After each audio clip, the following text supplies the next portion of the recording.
મુન્દ્રા મધ્યે મહાશિવરાત્રિની શોભાયાત્રા દરમિયાન એક જ સમાજના બે ગ્રુપમાં ઝઘડો થતા એફઆઈઆર નોંધાવાઈ। મુન્દ્રા મધ્યે મહાશિવરાત્રિના પર્વ દરમિયાન સથવારા સમાજ દ્વારા શોભાયાત્રા કાઢવામાં આવી હતી। તે દરમિયાન સમાજના જ એક ગ્રુપ દ્વારા બીજા ગ્રુપના આગેવાન સાથે બોલાચાલી કરી ઝઘડો કરવાનું જણાવી રમેશભાઈ કુંવરિયાએ મુન્દ્રા પોલીસ સ્ટેશન ખાતે ફરિયાદ નોંધાવી છે।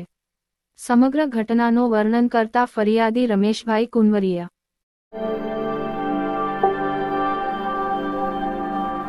મારું નામ રમેશભાઈ મગનભાઈ કુંવરિયા છે અને વિરાટ વિચરતી વિમુક્ત સંઘ ગુજરાત પ્રદેશનો પ્રમુખ છું। તાલુકા પંચાયતનો માજી સદસ્ય છું। યુવા ભાજપનો મહામંત્રી માજી છું।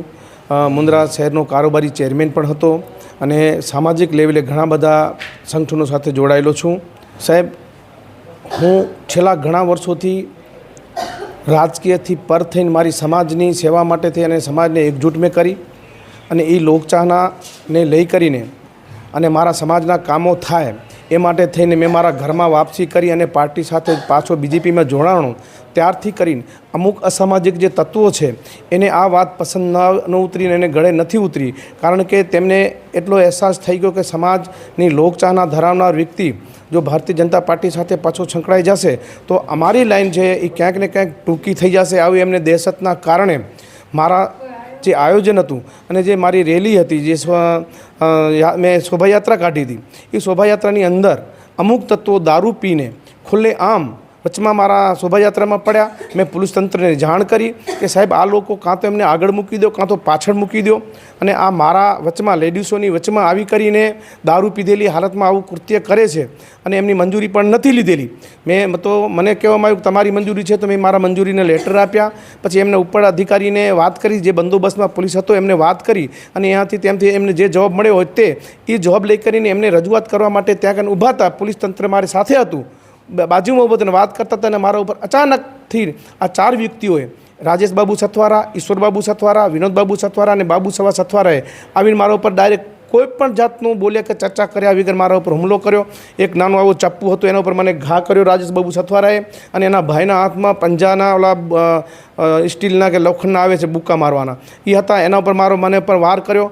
પોલીસ હતું એટલે મને બચાવ્યું। સમાજના માણસો ઘણા બાજુમાં શોભાયાત્રા નીકળતી હતી એટલે મને બચાવી લીધો, નહીં તો એમની પૂરી તૈયારીથી મારા જીવ ઉપર ખતરો જ હતો પૂરો। અને એના પાછળ પણ જાહેરમાં પાછું એવું બોલતા ગયા છે કે પોલીસ સાંભળતી હતી તેમ બોલતા ગયા છે કે અત્યારે તો તને આ બધા લોકો બચાવી લીધા છે, પણ જે થવાનું હશે થાય, અમારા ઉપર એટ્રોસિટી એક પણ થઈ ગયા છે અને બીજા ગુનાઓમાં પણ આવ્યા ને ગયા છે, તો અમને કંઈ ફરક નથી પડ્યો, પણ તને તો જીવતો નથી રાખવાનો આવે, મને જાનથી મારી નાખવાની ધમકી પણ આપીને ગયા છે। આ વાત મેં પોલીસમાં જઈને પીઆઈ સાહેબશ્રીને વાત કરી જાહેરમાં કે સાહેબ મારાથી આવો બનાવ બન્યો છે અને જે આ લોકો છે એમનો સાહેબ અત્યારે તમે એરેસ્ટ કરો અને એને તમે જુઓ કે અત્યારે પણ દારૂ પીધેલી હાલતમાં છે। પોલીસે મને સહયોગ આપ્યો છે, એવું હું નથી કહેતો કે મને પોલીસે સહયોગ નથી આપ્યો, પોલીસે મને સહયોગ આપ્યો છે। મારી રથયાત્રા કાઢવા માટે, શોભાયાત્રા કાઢવા માટે થઈને પાછો પોલીસ બંદોબસ્ત મને આપ્યો। મારી શોભાયાત્રા બહુ સરસ રીતે નીકળી, હજારોની સંખ્યામાં જનમેદની હતી અને આ લોકચાહના જોઈ કરીને એને મારો જે હુમલો કર્યો છે અને એ હુમલાના ભાગરૂપે મેં પોલીસને ફરિયાદ કરી અને અત્યાર સુધી અત્યારે મને એફઆઈઆરની કોપી મળી ગઈ છે, પણ ધરપકડ થતી નથી। અને કાલે રાત્રે પણ મેં પોલીસને જાણ કરી કે એનો જે વિનોદ સથવારા કરીને જે છે એ મારા ઘરના ગેટ ઉપર સાહેબ દારૂ પીધેલી હાલતમાં ખુલ્લી છરી લઈને ઊભો હતો અને કહેતો કે જે થવાનું હોય થાય, એને એક ચોટ તો મારી જ નાખું તો મને મારો પરિવાર દહેશતમાં બીકમાં જીવી રહ્યો છે। તો મેં અત્યારે એમ કીધું કે ભાઈ જો ધરપકડ ન થતી હોય અને કોઈ કાયદાકીય એના ઉપર પગલાં ન લેવાતા હોય તો મારા પરિવારને રક્ષણ આપવા માટે થઈને બે પોલીસવાળાને ત્યાં બેસાડો, તમે જ્યારે ધરપકડ કરવી હોય ત્યારે કરજો। કમસે કમ મારો પરિવાર છે એને શાંતિ મળે, એને ડર છે એ નીકળે। તો હજી મને ખબર છે કે હજી ધરપકડ નથી થઈ અત્યાર સુધી, અત્યારે જે બોલી રહ્યું છું ત્યાં સુધી ધરપકડ નથી થઈ, બારે બજારમાં ખુલ્લેઆમ ઘૂમી રહ્યા છે।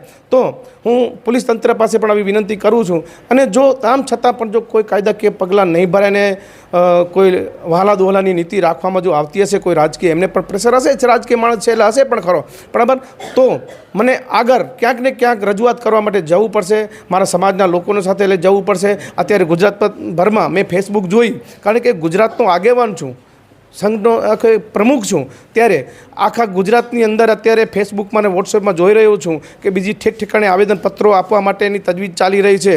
તો આની લાગણી નોંધભાઈ અને કોઈ બીજું સ્વરૂપ ના આવે એનાથી પહેલાં આ લોકોને કાયદાકીય પગલાં ભરી અને જે પણ પોલીસ તંત્રના ન્યાય પ્રમાણે થતું હોય એ કાયદાકીય યોગ્ય કરે અને એનું પાલન કરે. બસ સમાજને શાંતિ રાખવા માટે થઈને મેં સભા પૂરી કરવા માટે ત્યાં આગળ ગયો હતો અને ત્યાં પણ જઈ કરીને મેં મંચ ઉપરથી મેં ખુલ્લું કીધું હતું કે જે થયું છે એ આપણે પોલીસ તંત્રને આપણું લેખિત આપી દીધું છે. ન્યાયતંત્ર જે કરશે એ આપણને શિરોમાન્ય રહેશે. પણ તમે સમાજ કોઈ આવેશમાં આવીને કોઈ ઉગ્ર સ્વરૂપ ધારણ ન કરજો અને કોઈ અનસનાવ બનાવ ન બને એવું કોઈ કાર્ય ન કરજો એવી મેં નમ્ર બે હાથ જોડીને વિનંતી કરેલી છે સમાજને.